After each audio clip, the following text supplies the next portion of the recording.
Tetris is clocking in at 81% on Rotten Tomatoes, 94% audience score.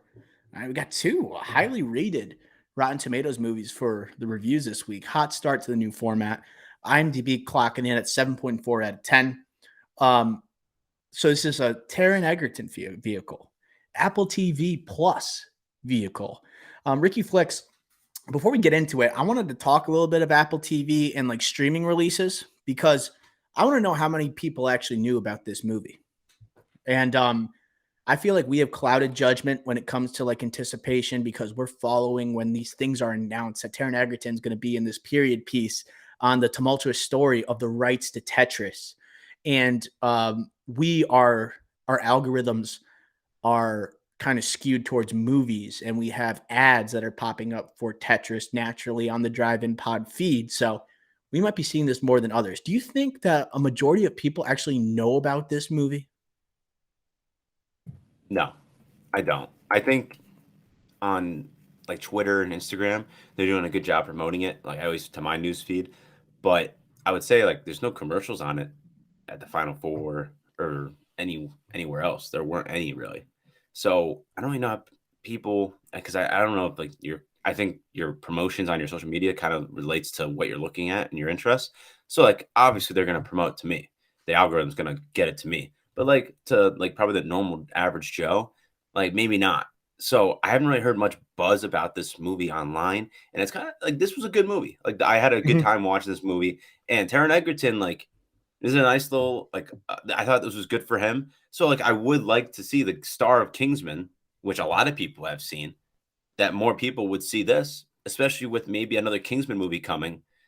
So I would have liked more people to have seen this. And you slap like Golden Globe winner, right? Taron Egerton, right? The guy played Elton John. That's a big deal. People like Elton John, Yes. right? Tell me one guy who doesn't like Elton John, right? And then I also want to talk about the promotion of these movies that are going on streaming because I hate it because we get one trailer, it comes out about 3 weeks before the movie, and then it just drops. And you're right. Like this is like fantastic. Not Fantastic Four. The Final Four is happening this weekend, and we get nothing about this release. And I felt like that's a golden opportunity, right? And I guess I Right. understand like that's kind of the good thing about streaming. You don't have to promote it the way you would have to do for a theatrical release, where people have to actually get out, get off from their couches, go to the movie theater, right? You spend way less money and you can put more towards like the stars of the film. And you just don't have to worry. You just put it on streaming and then let it be. But when you're Apple TV and you're a lesser known streaming service or a less downloaded streaming service, people don't subscribe as much as they do for a Netflix or an HBO Max. Um, I don't know. I just think that doesn't work. And I think people should see this movie. This was entertaining. I enjoyed this movie. I rated it highly. But in Taron Egerton, like he seems like he's Apple TV's guy. Between this and Blackbird, like he is someone that they're trying to like, I guess, staple as their guy and let people know that it's their guy. But I just don't like that format. What do you think of like the trailer and then the immediate release? Yeah, I don't like it at all. I totally agree with you. Just I don't think the promotion for this movie was right for their target audience here, and or at least any a new audience maybe, especially with people with Apple TV. Like yes, they're doing like Ted Lasso's going on right now, so probably got a lot of new subscribers, or they got a lot of subscribers back who had it last time Ted Lasso was here. So this was probably a great time for them to say, hey, you watched Ted Lasso last Wednesday, but stick around on Friday, like come back to us this weekend to see Tetris. Don't just come back every Wednesday for Ted Lasso. Come back this weekend. And I just don't think people did. And I think it comes down to them and their promotion. It's weird too because yes, all these technology companies right now are cost cutting, job cutting, whatever. But like Apple has so much cash on their balance sheet, like financial wise, like they could have shelled out a few more shekels to promote this movie. Like, I don't know. Like you have Taron Egerton as a star of this. Like, I just think it was poorly promoted, and I think when you have a star like this, people talk about maybe the next Wolverine. Mm. It's like you want to get this out in the world, and it would just help you as well. If it was bad, like a Batgirl bad, but you didn't want to do that write off and cancel it and have that like PR catastrophe, then yeah, don't promote it. But this was actually a good movie with a big star who actually did well in this movie, in my opinion. So I think you should have promoted it better. All right, yeah. All right, we're on the same page. I think we should go to some initial reactions. Like we both kind of summed up already, we liked this movie. I thought it was fun. I thought it kind of had some tonal changes throughout that I don't know if I loved because it's like a kind of jumps from place to place at the beginning of the movie, and then turns into like a bridge of spies in the middle, all right, and loses some of that that humor and that charm that it had. But I thought it has two strong performances. One from Taron Egerton and the one dude who played Alexi. Do you have that guy's name, Ricky Flicks? Um, his name is Nikita Efremov. Nefremov. Hmm. Well, I thought he was excellent as an emotional anchor to this movie, right? He provided stakes for this movie. I thought Taron Egerton, he is a movie star. He is someone that can hold the screen, and you can have right a period piece built around him. I thought he was charismatic. I thought he was like a B version of Jordan Belfort in this movie, but almost like nerd esque. Um, it just showed me like I think Taron Egerton's been lost from public consciousness ever since he was Elton John. He won that Golden Globe. He kind of disappeared. I like him at the center of this film. I thought he was great, and it was a little long, right? I think this movie, and the story gets a little convoluted and repetitive at times, but I think it did enough to keep my attention. I like the editing here; it was unique. It played to the time period, right? A couple needle drops that really get me going. Ricky Flex, initial reactions for you. Yeah, like there were definitely some tonal problems, I would say. This film was at its best when it was like Taron Egerton's charm, his personality really showing, and just being the movie star that he is. And I think that he was actually very good in this. I think he was a good actor in this, Mm-hmm. not just a movie star and having that presence that we talked about commanding the screen, but I thought he was good. I just think that, like he's in Nintendo doing Mario analogies, mushrooms and whatnot. And then you have like, oh, wait, this is, like you said, Bridge of Spies, or the Communist Party is falling and the Soviet Union is falling. Like that, like dramatic world ending type tone. Just the shift between Mario and that, it just felt odd. Especially because like it's what you were best at. Like you were it was just like it was really fun that first act. And then like I don't know, like they tried to throw in the family drama as well, which they circled back on at the end, and they sprinkled it throughout, but not very efficiently and effectively. But overall, like I don't think this movie was trying to reinvent the wheel or Yeah. anything. This was like just a month, a week, whatever you want to say, really into this rights issue, which is already complicated, and they didn't help their case either in this case They made it at way more all. complex. Yeah, like incredibly more. I was thinking, like, yes, I'm a huge proponent of movies. I don't want a television series. It's not what I'm going to say. I would like to see a documentary on this where Oh it's yeah. actually properly explained. You have maybe a chart or something explaining it. I don't know, throughout. Like, just give me graphics. Just give me Yeah, like graphics. Give me pie charts. Like, just make it easier on me. They tried to do it in this movie a little bit it was with, bad though. but I will say they did like the editing, right? Was like the 8-bit, like early days Nintendo. They tried to explain it. I thought it was cute. I don't think it helped me like understand what was exactly happening. They tried to simplify it for audiences, but I like the fact that they were just like, let's just like throw in a little 8-bit character. Let's do 8-bit Taron Egerton and let's do 8-bit Alexi. And I think audience will just buy in. You can have the sound effects that go. And I think they didn't really care if you understood it or not. And the ending of this movie also kind of gave me like Argo vibes because Yes, like I thought the same thing. why? Because like The there's no way plane. this happened. Like there's no way. Like everything felt so real. Like potentially, like this probably did happen until like there's this car chase sequence and like they really buy into the animation aspect. And I thought that's like okay, that's good. And then now I can accept the movie for what it is. Like I'm not this entire thing is not 100% factual, but it's just like them trying to get to the plane, and it's just like no way there was this much tension. Like they really like ratcheted it up for this film. I'm okay with it though. And I love like what they did with the setting here. When you drop the final countdown in your Yeah. movie, there's no way I'm not going to like your movie. It always It's an hits. all-time jam. And that was like one of my favorite scenes of the movie. Like Alexi letting loose a little bit, Taron Egerton playing into the song. And then you have like the KGB aspect, like on his trail. Like to me, that was like, yeah, this is like, now I'm buying into like what's going on in the Soviet Union. The first part of the movie, first act, jumps around a lot, but like it's exciting, you know? It's exciting, like chasing a dream type of atmosphere. And now when you get to Russia, you're like, oh, it's starting to get a little serious. Then you have that moment, you're like, I'm back in, you know? Yeah, and it was very repetitive. Like every Yeah. single time they were doing the business negotiations, it was the same thing. And it was just annoying. We already saw it. We already saw it. And then you get into the side storylines with the Maxwells. People, and I did like how they didn't do a meta reference to Ghislaine or whatever.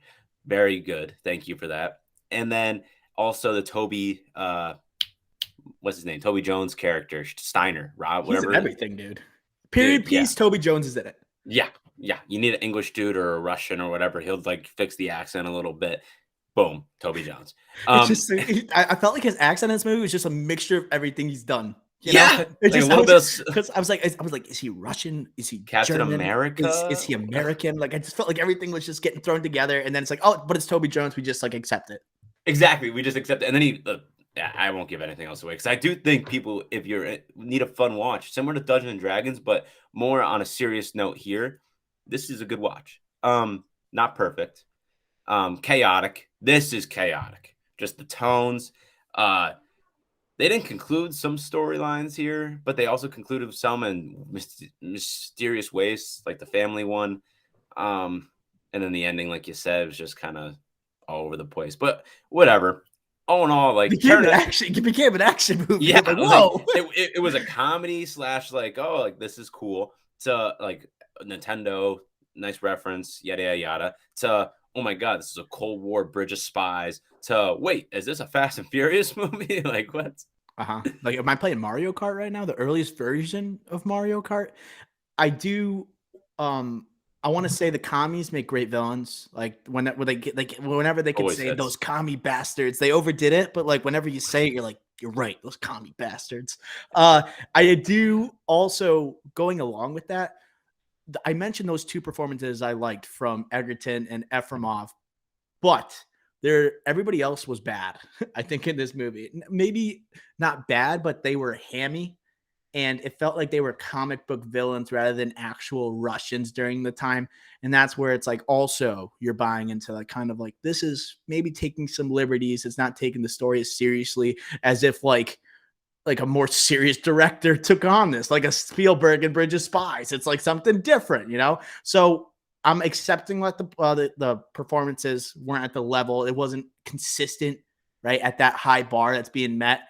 What do you think of the supporting people here? Any similar sentiments? Yeah, the Maxwell's not great. Kevin Maxwell, I just wanted to He looked punch like him in the Steven face. Seagal, Like the older guy, the older the Robert. Maxwell. Yeah, this chairman, not great. The son was worse, way worse. The main, like the KGB guy, not good. I think the Elor guy, the video game He was head, good. I thought he was good. So like I'll put a third name in there, but overall, like the ensemble wasn't great as an entirety. But I think what was really like in the back of my mind while watching this, like I didn't realize like Tetris was the most popular game, or is the most popular game on record. I guess for downloads and stuff, it's like technically the most popular. And in the back of my mind, though, watching it's like, I'm like, who cares about Tetris? In my mind, I kept thinking, I was kind of laughing because like people are just obsessing over it, and there was times where I was it's just not like, Super Mario. I'm just chuckling to myself like this game is so lame. There's But a reason why Super Mario is connected with Illumination this weekend, and it's going to be a blockbuster hit versus like this is on Apple TV with poor promotion. and you know what I was thinking, Ricky Flicks, like that was my initial thought as I went into this movie. But there was a moment where there's one scene where they reveal the Game Boy, and I actually got like a wondrous feeling. I was just like, wow, But this that's is not Tetris cool. though. Yeah, Like, but no, but that was played on Game Boy. yes, People yes, play Tetris. We played Tetris on that same Game Boy. We were I born way know. after. Like we still use that same thing. When I saw that, I was like, but this is kind of like some movie magic going on right now. I'm feeling some That things, you that know? that yes, you are right. But like again, that's Nintendo, the Game Boy. I think just looking at that, I don't know. You think Nintendo, you think Mario. You don't think Tetris. So I don't even think Tetris is the main proponent. But for research purposes for this podcast, you know what I did just before we recorded? I played Tetris. Dude, my students still play it all the time when I'm What? teaching. I was gonna say I don't remember the last time I played Tetris. I think probably on that Game Boy, minimum 15 years ago. But it was fun. But after 3 games, I was like, all right, it's over. So like I don't know, like 15 minutes later, I was like, all right, I'm done. Like I don't want to play anymore. Has there been any like updates to Tetris where it's like any form of like maybe more? I mean, has it changed at all? Is it just the same thing and they make it more colorful and poppy now? Or like, is it like you played it just on your computer? You looked up Tetris? I said play Tetris, and then I just clicked on the first one. There was like I played the normal Tetris, but there's like other games like Mind something, Mind Craze or something. There's different versions now. I didn't try them out, but like this, they have other versions of it. But the core mainstay base foundational Tetris is still like the main one that they promote. I might have to give it a shot after this game. Should I play it right now, just live? No, so Just I can live. share my screen and just play Tetris. You know, I think What were makes you sense. doing? To the left, to the left. But I think it was funny when Edgerton is like saying it's like magic and he's sounding so inspired. That's where the performance was good. He sounded like he truly cared about the game, despite being this like having this entrepreneurial mind and this idea of believing in himself. But he also is just like a fanboy. Like when he meets Alexei, I like those moments of the movie because like he also just has no idea of what Russia is like at this point, what the Soviet Union is like. And I think the movie actually did a good job of like kind of drawing out historically the setting, what is happening right now. We are the wall is about to fall. You know, like this regime is about to fall, and I think it did a good job actually, like setting everything up. You know, so any final comments before we hop into scores here? Yeah, let me just say one more guy who I thought was atrocious in this movie, and it was in the beginning of the movie, which made me nervous for the movie in general. It was Rick Yoon, the bank manager. He's the Mm. villain in Olympus Has Fallen. He was so bad. Let me get you a drink. Like he was The acting is terrible. bad in this movie. And It was streaming level, like streaming release supporting yes, cast here. it made me nervous because that was the first 5 minutes because that was like him explaining Tetris via narration, but it's really him trying to get a loan, telling this guy, but we're seeing like the graphics and everything, and him at the convention. So like we didn't actually see it, and then he goes, wait. So you're telling me it's math in a game and blocks? It's like what? I was like, Jesus Christ, just let's just move on. That's why I like when they just bounced around. It's like not too much time with anyone, but the constant is Egerton. You know, it just holds everything Right. together. So scores. I'll go first. 74. 74 out of 100. Similar to like your score. What do you give? 73 for Dungeons and Dragons? Yeah, I think so. Yeah, 73. Yeah, and then I'm gonna go with 74 here. Like, definitely a good time. I love Egerton. I think Alexei, the guy who played him, Efremov, is a potential like someone we could see down the line. But yeah. So it was like they really gave it a go with like the animation, the editing, the music. It was fun. It was a fun movie. What do you give it? Yeah, it was a fun movie, but like chaotic for sure, tonally and story wise. But overall, like I'm glad I watched it. But score wise, similar to Dungeons and Dragons, but I'm gonna go a little less actually. I'm gonna go 68. Wow, Ricky I'm dipping Flicks, into the 60s. you've been going low. You've been going low for these movies. Yeah, Like I thought like 74 is pretty harsh for me. Like this is like a classic like 80 for Dr. O. You know, and I was just like, nah, like I gotta take I can't over exaggerate how I feel about the movie. I can't sell myself just because I like Taron Egerton a lot. And I'm a historian and I like to see like commies get taken down, you know. But you're mhm. just like you're in like full Ebert mode, you know. Oh my god. And so it's fine. You've been on that run, but I can't. But like, if you gave Dungeons and Dragons a higher rating, I mean, that means I have to see Dungeons and Dragons. But like I'm trying to say like a 68 isn't like bad in my No, opinion. I just think like what's bad is like as in probably don't watch that movie if it's in the 30s or lower, maybe 40s. Like, Yeah. don't watch it. 50s or higher, it's like you should that's what watch it once and then to your discretion twice or 3 times. Okay. Well, that's going to be our review of Tetris.